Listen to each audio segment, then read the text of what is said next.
আমি কি প্রশ্ন করতে পারি? আমরা প্রথম বিশ্বকাপ জিতেছিলাম, তখন আমাদের বয়স কত ছিল?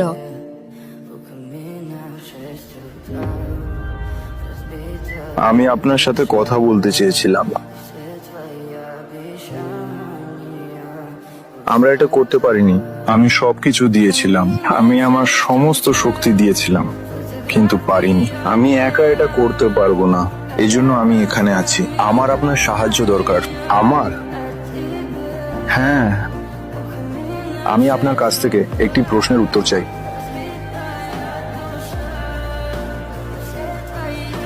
আপনি কি চান আমি শেষবারের মতো চেষ্টা করি আপনার জন্য? আপনি ঠিক কোন বছরে এসেছেন একটু বিস্তারিত বলুন। হ্যাঁ, আমি শেষবারের মতো চেষ্টা করতে প্রস্তুত।